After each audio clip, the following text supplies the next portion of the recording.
Salut, j'espère que vous allez bien. Moi, je vais bien, alhamdulillah. Alors aujourd'hui, on se retrouve autour du sujet le semantic versioning qui va vous permettre au fait de suivre les différentes versions de vos applications ou sinon de vos packages. Je ne sais pas si vous aimez bien développer des packages, des composants réutilisables. Comme ça va vous éviter au fait de trop copier-coller les codes. Et moi, j'aime bien donc créer tout ce qui est des composants réutilisables sous format package. Et bah, ces packages, il faut bien faire du versionning dessus pour savoir quelle est la dernière version qu'il faut installer dans les différentes applications, et ainsi de suite. Et même sur nos applications que l'on build et que l'on déploie dans la prod, on doit pouvoir en fait suivre le versionning de manière très spécifique. Voilà, aujourd'hui c'est ce que nous allons voir dans cette vidéo, comment versionner nos applications ou nos packages. Ok, par définition déjà, c'est quoi le semantic versioning, ou comme on l'appelle SEMVer. Donc le semantic versioning se compose de trois chiffres, ce qui va permettre de savoir qu'est-ce qui a été changé dans l'application actuellement. Donc les trois chiffres sont ici représentés. Bon, ça peut être, je veux dire, trois blocs séparés par des points. Donc ça peut être deux chiffres, trois chiffres, ainsi de suite.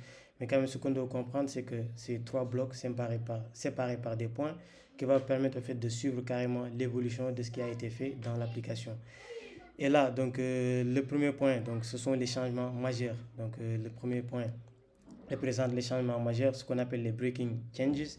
C'est-à-dire, supposons que dans ton package ou dans ton application, tu avais une fonction qui prenait deux paramètres et qu'après, dans la nouvelle version, la fonction ne prend plus deux paramètres, mais elle prend trois paramètres. Donc là, c'est ce qu'on appelle les breaking changes. Vous voyez, donc ça, si toutefois on le fait, donc on doit incrémenter le premier bloc ici.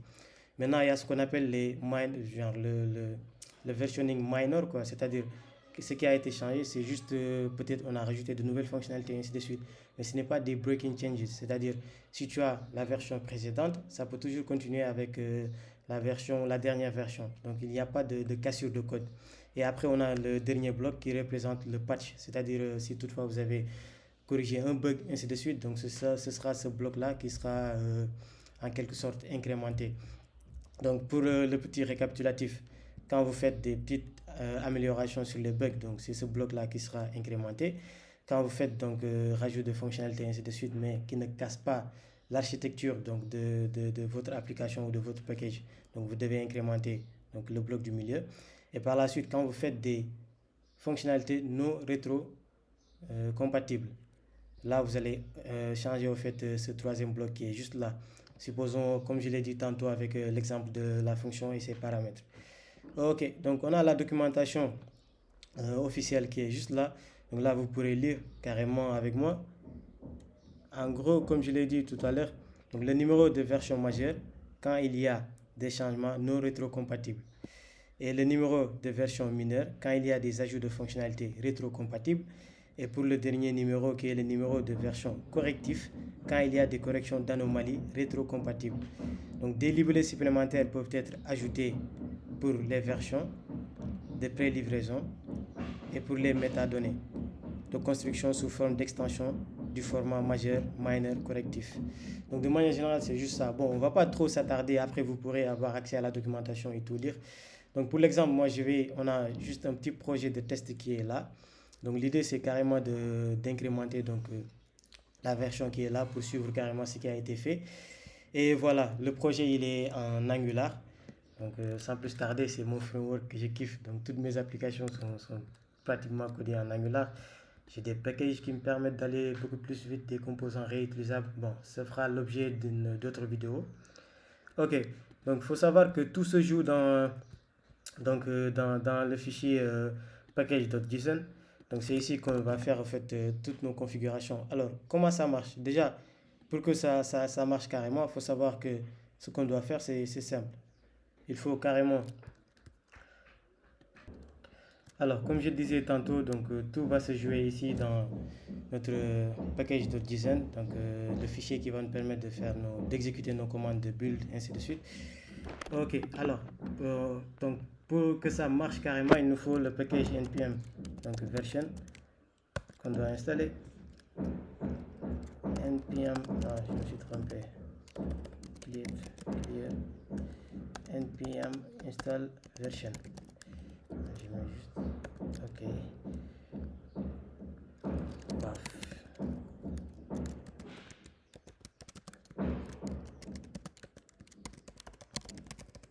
Ok. Qu'est-ce que ça me dit? Je me suis encore trompé sur la commande là. Bon, évitez les autocompléments. Souvent, ça crée ce genre de problème. Ok, au lieu de force, j'ai écrit frost. Je sais pas, ça vient d'où. Donc voilà. Alors, bien, maintenant qu'on a euh, notre package de versioning installé, donc là, on va directement l'inclure au fait dans notre commande build. Donc, ce qui fait que quand on build, on doit préciser est-ce que ce qui a été changé, donc c'est une version, donc c'est le patch qu'on doit changer, ou bien c'est le minor, ou bien c'est le major. Donc, c'est ce qu'on doit actuellement donc implémenter. Bien, alors pour ce faire, moi je vais juste créer donc une nouvelle commande que je vais appeler build 2.main. Pour le dire, c'est la version mineure. Build 2.major. Build 2. Ici, patch. Ok. Donc là, je sens que vous voyez le truc venir. Donc, au moment de builder, donc je vais lui dire, c'est là que je précise quel est le bloc qui doit être incrémenté en fonction de ce que moi j'ai fait dans le développement, ou en fonction de ce que j'ai rajouté ou corrigé, et ainsi de suite. Alors là, c'est bon. Donc là, pour exécuter notre commande, donc on fait tout simplement npm version. Attendez, on peut juste tester. Je vais juste tester ici dans la console. Donc normalement, si je fais npm version patch, donc quand je dis patch, donc ce qui veut dire que c'est ce bloc là qui doit être incrémenté. Bon, quand je rajoute l'option no git tag version, ça veut tout simplement dire de ne pas créer un tag git quoi. Ok, on va bien. Normalement on a donc la version qui vient tout justement de s'incrémenter ici, vous voyez. Et si je fais pareil pour à chaque fois qu'on exécute cette commande, donc on aura notre version qui s'incrémente automatiquement. Et ce sera pareil pour le bloc mineur, ce sera pareil aussi pour le bloc majeur. Donc maintenant qu'on a testé ici et qu'on a vu que ça marche, on copie tout simplement notre commande. Ok, et on le rajoute ici. Et là on lui dit, juste avant de builder, tu dois tout simplement donc, faire donc incrémenter donc, la version correspondante ou le bloc dans la version, et après faire un build. En gros, c'est juste ce qu'on veut faire en fait. À chaque fois qu'on veut y déployer, on incrémente la version et on build. Donc là, c'est bon. On a fait pour le bloc patch. On doit refaire la même chose pour le bloc mineur et majeur. Là, je dis minor. Et là, on dit major. Je pense qu'actuellement, on est bon. Ok. Donc, on va actuellement passer au test. Donc, ce qu'on veut faire, c'est que dès que j'exécute la commande npm run build 2. Je lui passe patch. Oups, patch. Normalement, ici, là, on doit avoir 3. Si tout se passe bien. Ok. Vous voyez qu'il le fait pareil donc pour notre patch. Ce sera pareil aussi pour notre minor, pour notre major aussi. Donc ce qui veut dire qu'actuellement, bon, normalement je devais même, parce que le build ça prend un peu de temps quand même. Donc ce qui veut dire que là actuellement on est sûr qu'à chaque fois qu'on veut déployer, à chaque fois qu'on veut builder notre projet, il suffit tout simplement d'exécuter donc la commande et de lui spécifier donc quel est le bloc de la version qu'on doit incrémenter, et automatiquement ça s'adapte. Alors là je vais refaire la même opération avec major, la version majeure. Et là, vous aurez compris que c'est automatiquement, il change en fait l'incrémentation de manière automatique. C'est-à-dire, c'est lui qui gère tout. Le versionning est géré par le package et les commandes de manière générale. Donc là, c'est bon. On a quelque chose de souhaitable. Donc, supposons que je fasse la même chose avec... oups, je me suis trompé. Excusez-moi. Build. Qu'on veuille faire la même chose avec la version mineure, par exemple. Et là, automatiquement, vous voyez que l'incrémentation se fait de manière automatique. Ok. Maintenant qu'on a vu au fait comment gérer donc tout ce qui est versionning, il reste maintenant la partie où on doit l'afficher au fait dans l'application. Parce que là, on a 1.1.0.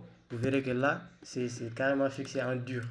Donc, on va y remédier. Donc, normalement, si je me rends dans le bloc, vous voyez que ici, c'est un code qui est fixé en dur. Donc, on doit faire de telle sorte que euh, ce- ce- ce- ce- cette balise qui est là doit être en mesure donc, de lire notre package qui est juste là, donc de récupérer cette version pour pouvoir l'afficher automatiquement dans l'application. Alors, pour ce faire, d'habitude, moi je passe par les variables d'environnement. Donc là, de manière générale, je vais tout simplement inclure donc, mon package ici. Package info from.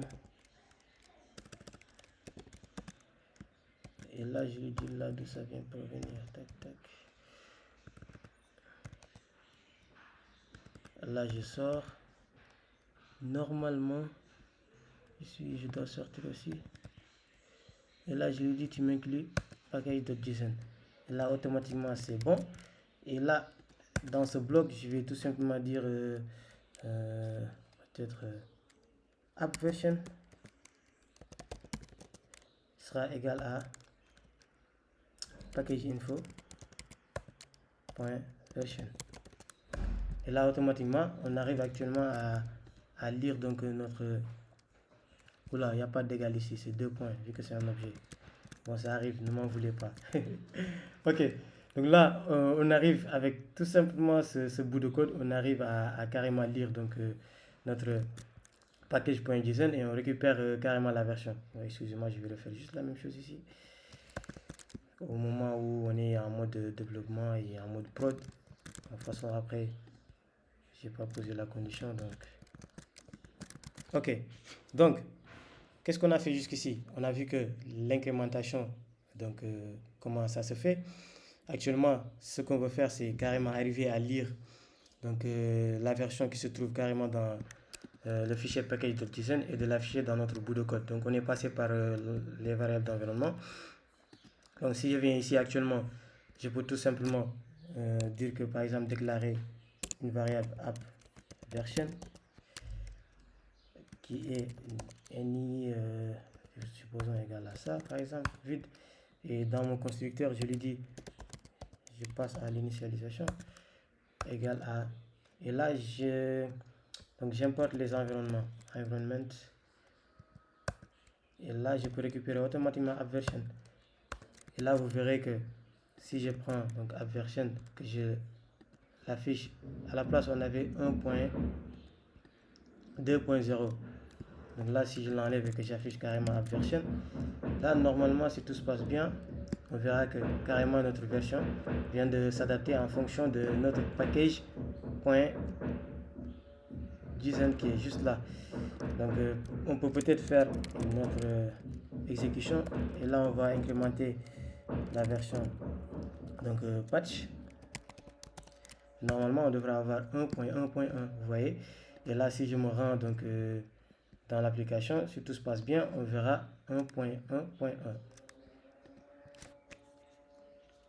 On va on patiente un peu. Skip, ma machine a décidé de me jouer des tours. Ok, c'est bon. Et là, voilà, on voit automatiquement la version s'adapter. Donc, c'est ce qu'on devait voir donc, dans cette vidéo. Merci d'avoir suivi. Donc, vous pourrez avoir accès à la documentation. Il suffit juste de rechercher et de se documenter pour savoir comment marchent les choses, ainsi de suite. Bon, bah voilà. Donc, c'était ça l'objectif de la vidéo. Merci d'avoir suivi. On se dit à très bientôt. Merci.